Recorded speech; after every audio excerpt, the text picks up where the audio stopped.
Doing the final assembly on the climber. Opening up a window here for the inserting the rubber motor access window, so you can see what's going on back here. A balsa lock and iron it down. I nailed the edges one more time before I cut it, and when I iron it around the edges, that'll give it grip.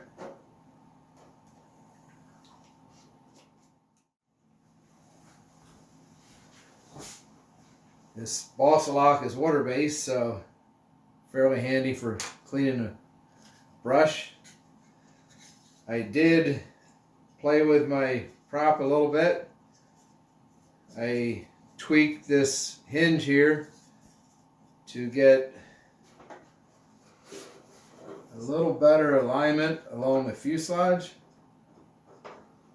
It's always a challenge making your hinge and getting it to fold parallel, and so it's not sagging. And this propeller seems to be extra challenging in the sense of such a wide blade. The initial contact on both blades is where it's really wide down here. The cord of the prop makes first contact with the fuselage, so it will not, the tips won't lay flat, but I tweaked it to get that result. So pretty happy with that. What I did to tweak it was, you can play with the wire and the aluminum plate, the wrap on the hinge. What I did was I slightly unrolled this end of the aluminum plate, change this angle more this way. This blade will turn more this way. So I got that blade laying flatter against the fuselage. So once you change the hinge, then you have to play with bending the wires a little bit in order to get it so it aligns back up when it unfolds. So I have the same distance from the fuselage at the tips, and these are both contacting at the wide point, the widest point of the cord. And I got my droop adjusted to where that's uniform. It actually looks like it's low, but what it is the fuselage is taller up in here. It's not a straight fuselage. It's got a lot of curve up on the top.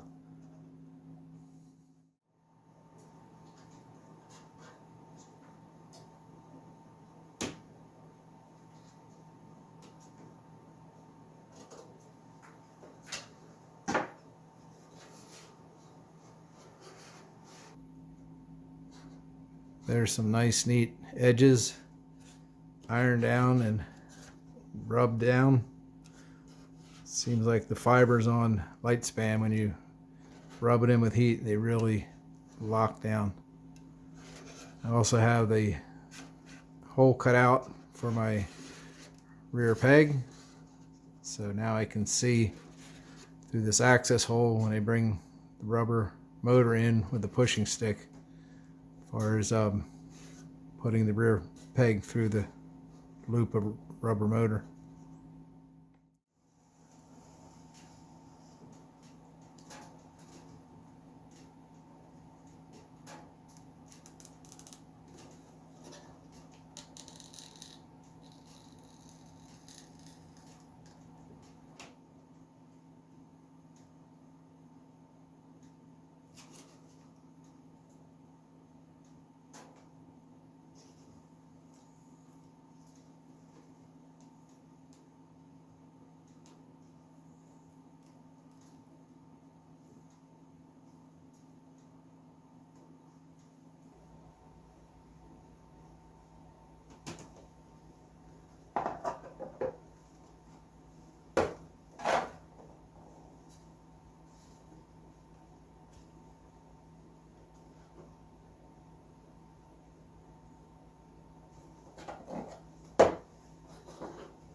Making sure it stays square, that the glue doesn't shrink and pull it one side or the other.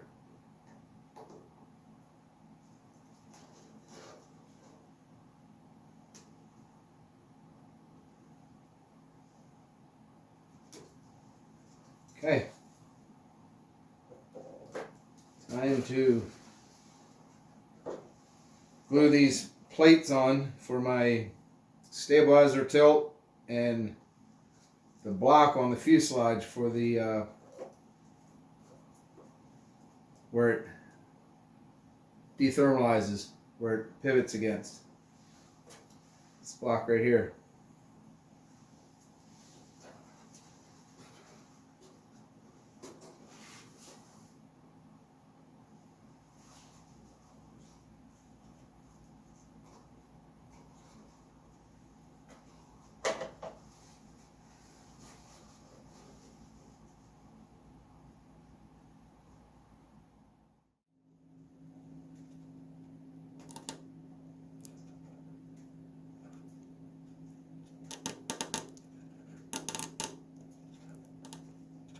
I fuss quite a bit when I'm gluing these components on the plane.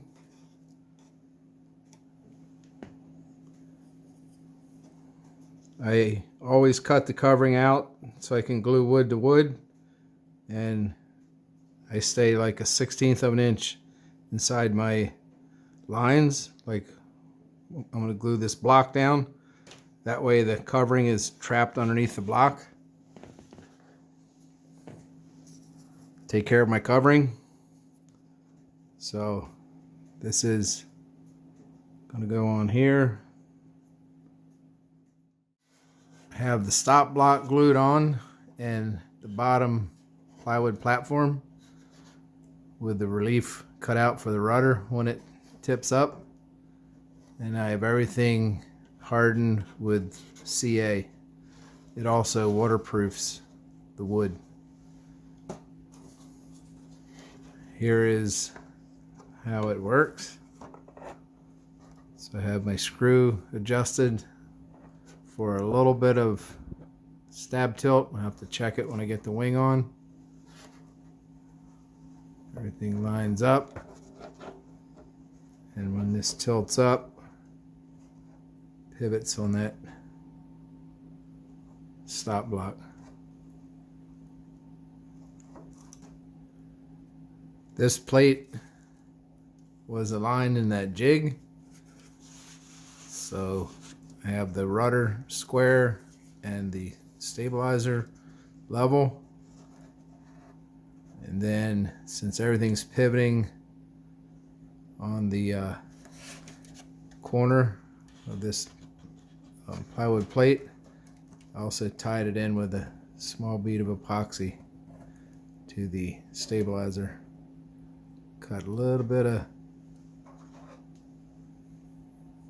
covering out underneath here, so epoxy and wood to wood.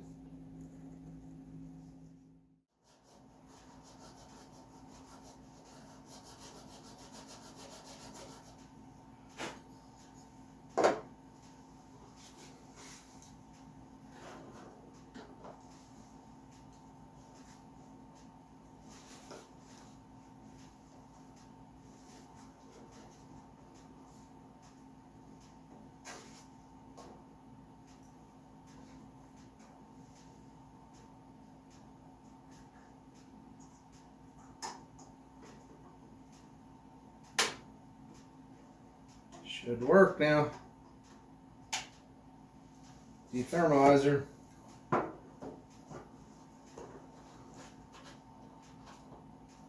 Haha. Yes. Still a little bit sticky.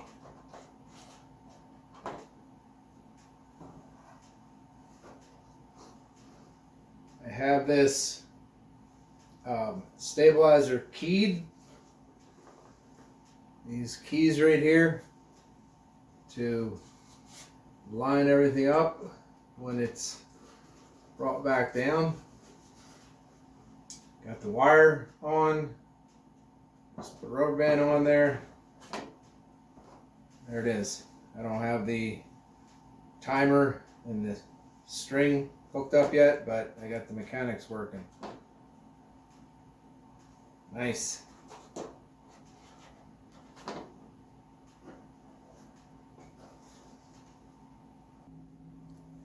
Here's a closer look at the keys that get repeatable alignment on the rudder when you set the dethermalizer. There's the wire.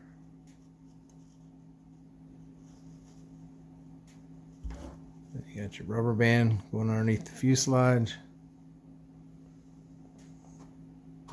That provides the spring action.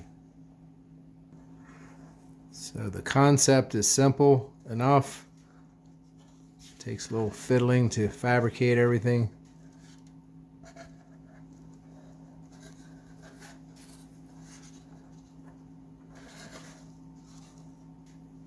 Put the stabilizer rudder assembly on the fuselage, line up the rudder, line up the plate, put a couple pencil marks, glue on the keys. So this platform, plywood platform, and the pivot block with clearance for the rudder. That's all there is to it.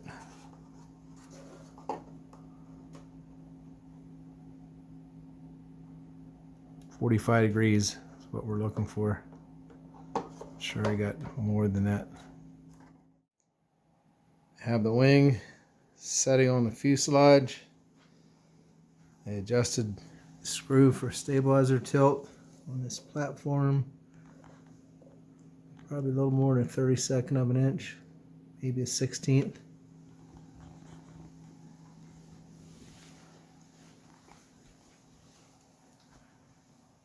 Looks like I'll have plenty of adjustment for stabilizer tilt.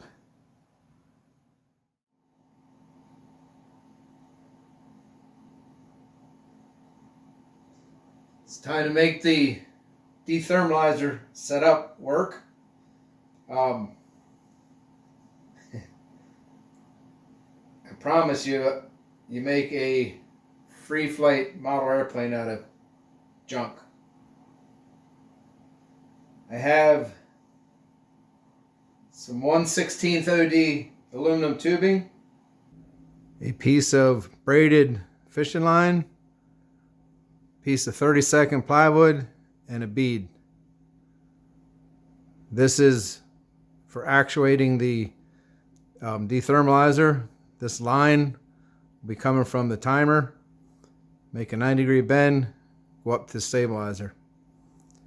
The reason for the bead is so this can be removable. Got a slot cut in the piece of plywood, a little retaining pocket carved into it. For the bead, I carved a splinter of spruce, tied a knot on the end of the fishing line, ran it through the bead, pegged it with the splinter of spruce, soaked it with CA. I am using this 50-pound braided fishing line. Doesn't have to be this brand. I just like the diameter of it. Certainly plenty strong. These are SIG beads for propeller bearings. And here is the 1/16 OD aluminum tubing.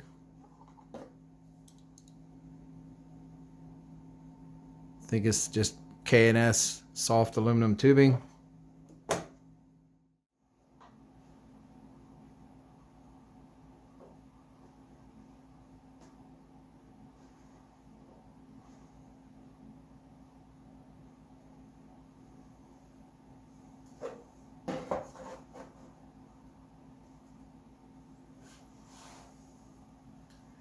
It doesn't have to be 45 degrees, but it has to be 45 degrees.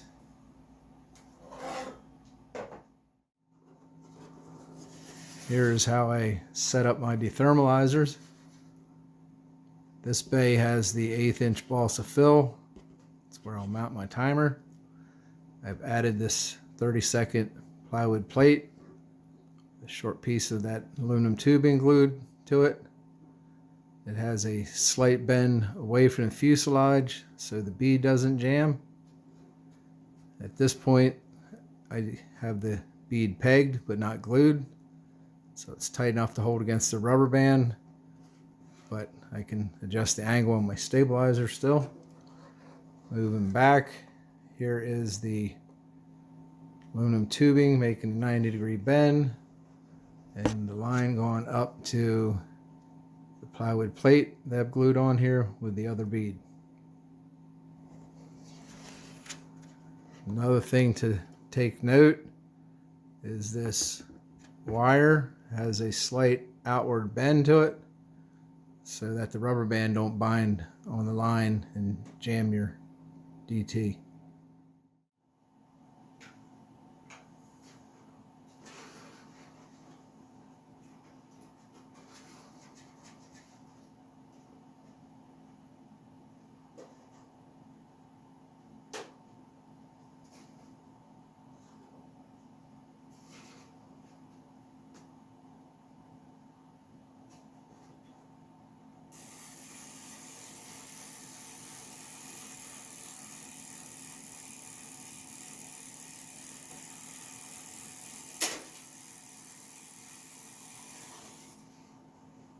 I'll hook up.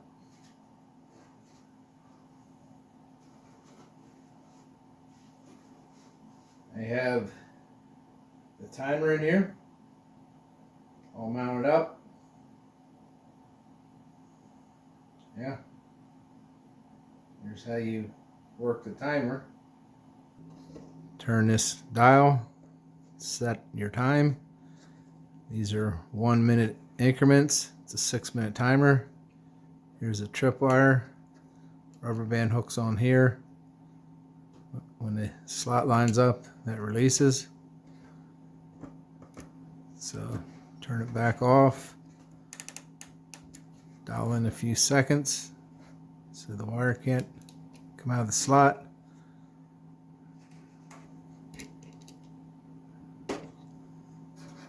Hook the rubber band on there.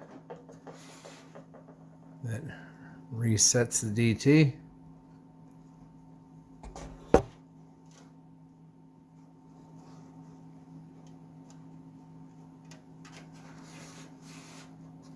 So right before you fly, turn on the timer.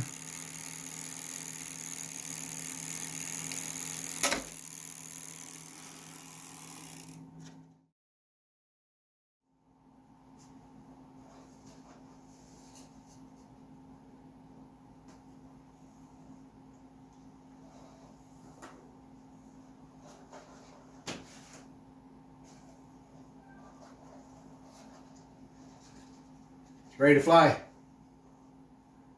Just put the wing rails on and 1/8 inch shim glued onto the leading edge. Possibly the biggest wing loop ever made. 1/4 inch rubber. Hold the wing down. I actually took it out without the wing rails, but with just an 1/8 inch shim under the leading edge of the wing. I have a rubber motor in the plane, and I checked the glide. So, not summertime and up tall grass, just got athletic, ran down the driveway, released it, kept running faster till I felt it fly, and I found my wing location for center of gravity. Then I could glue the wing rails on. Didn't even try it without the 1/8 inch shim because stabilizer is 0 degrees instance, so pretty standard. I just went with 1/8 inch and moved the wing. So the interesting thing is this wing suggested location was right over these 2 bays here.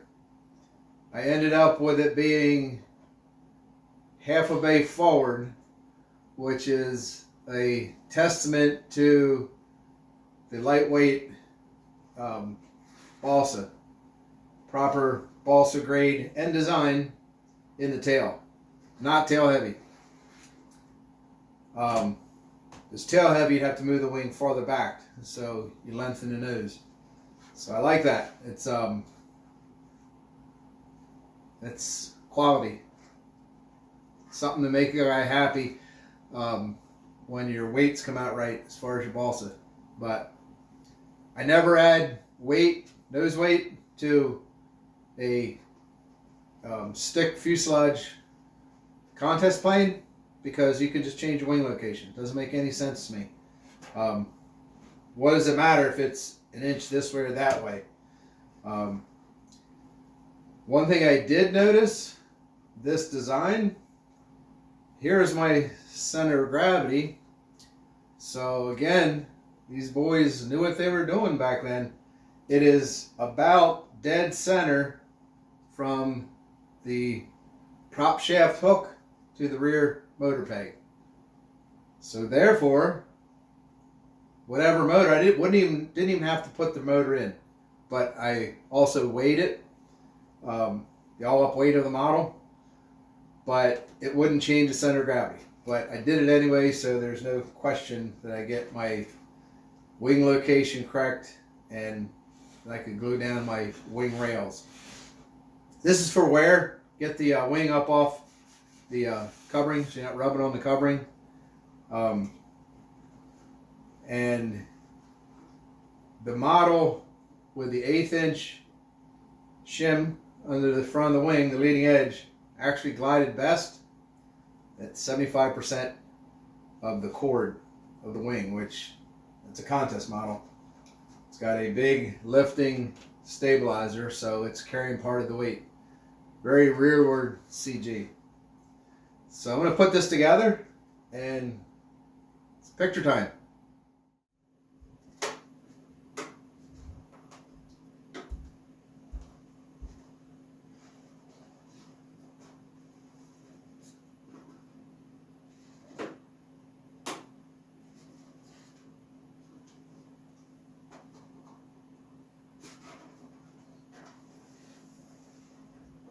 And there it is. Almost 2 months of work, enjoyment.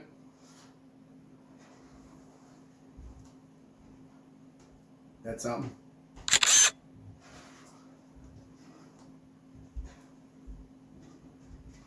There's the side with the dethermalizer.